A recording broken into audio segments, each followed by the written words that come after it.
नमस्कार, आप देख रहे हैं न्यूज 4 नेशन और मैं हूं प्रियदर्शन।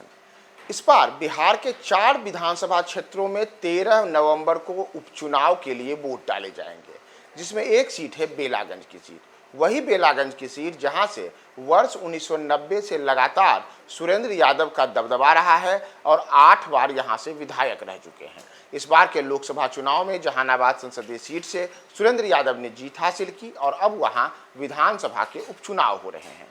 तो ऐसे में लालू यादव के लिए प्रतिष्ठा की सीट रहे बेलागंज में क्या राजद का लालटेन इस बार जलेगा या फिर जनता दल यूनाइटेड का तीर यहां चलेगा या पीके का जनसुराज यहां कोई नया गुल खिलाएगा? आखिर बेलागंज में क्या होगा और बेलागंज में क्या जो तमाम समीकरण हैं वो क्या कहते हैं? अगर हम उसके ऊपर आएँ तो बेलागंज विधानसभा क्षेत्र में जो अलग अलग जातीय समीकरणों की बात होती है, ये समीकरण पिछले वर्ष 1990 से लेकर के अब तक लगातार सुरेंद्र यादव के पक्ष में रहे हैं। नतीजा रहा है कि सुरेंद्र यादव यहाँ से चुनाव दर चुनाव जीतते रहे हैं। जैसे अगर हम यहाँ के जातीय समीकरणों की बात करें तो बेलागंज संसदीय विधानसभा क्षेत्र एक ऐसा विधानसभा क्षेत्र है जहाँ की लालू यादव का जो MY फार्मूला है, यानी कि मुस्लिम यादव समीकरण है, वह यहाँ पर सिर चढ़कर बोलता है। दरअसल मौजूदा समय में जो बेलागंज में कुल मतदाताओं की संख्या है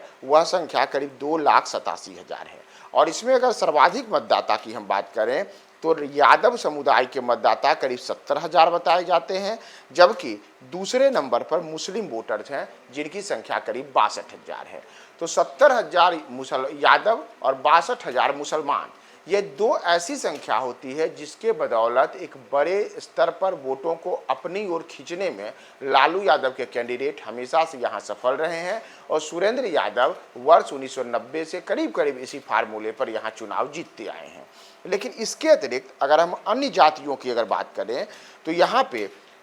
जो ब्राह्मण समुदाय के वोटर्स हैं उनकी संख्या करीब 5,000 बताई जाती है, भूमिहार 20,000 बताए जाते हैं, राजपूत भी करीब 15,000, कोयरी और दांगी समुदाय के वोटर्स 25,000, जबकि बनिया समुदाय के वोटर करीब 10,000 हैं। इसके अतिरिक्त अनुसूचित जाति से आने वाले जो वोटर्स हैं उनकी संख्या करीब 50,000 बताई जाती है, जबकि अत्यंत पिछड़ी जाति के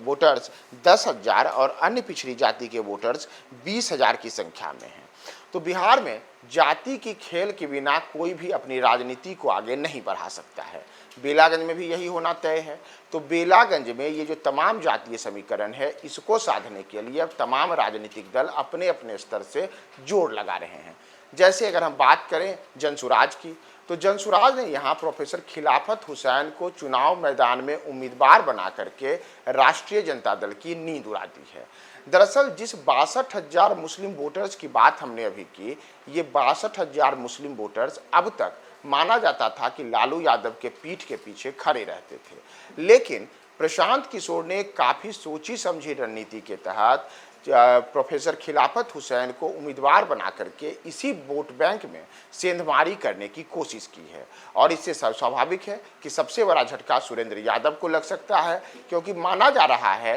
कि राष्ट्रीय जनता दल की ओर से सुरेंद्र यादव के बेटे विश्वनाथ यादव को इस बार उम्मीदवार बनाया जा सकता है। और अगर ऐसा होता है तो जिस यादव मुस्लिम समीकरण के सहारे बेलागंज में 8 बार चुनाव जीत करके बेलागंज को अपना अभेद किला अब तक बनाए हुए थे सुरेंद्र यादव, उनके लिए वहां इस बार लालटेन जलाना मुश्किल हो सकता है, क्योंकि मुस्लिम की जो उनकी मुश्किलें हैं उन मुश्किलों को बढ़ाने में जनता दल यूनाइटेड भी पीछे नहीं रह सकती है। जैसे प्रोफेसर खिलाफत हुसैन यहाँ पे जनसुराज के उम्मीदवार बने हैं, वैसे ही माना जा रहा है कि किसी पिछड़ी जाति से आने वाले उम्मीदवार को इस बार नीतीश कुमार अपनी पार्टी जदयू के तौर पे वहाँ पे उम्मीदवार के तौर पे उतार सकते हैं। तो इन तमाम समीकरणों का एक बड़ा असर इस बार बेलागंज विधानसभा क्षेत्र के उपचुनाव में देखने को मिल सकता है, जहां मुस्लिम यादव वोटों का गठजोड़ तो टूटने की पूरी संभावना है ही, इसके साथ ही प्रोफेसर खिलाफत हुसैन के उतरने से एक बड़ा मुस्लिम वोट बैंक उनकी ओर जा सकता है। और अगर आप इसके लिए कुछ पुराने आंकड़ों को देखेंगे तो वर्ष 2005 और 2010 के विधानसभा चुनावों पर भी गौर करेंगे तो तब इसी तरीके का कुछ समीकरण बना था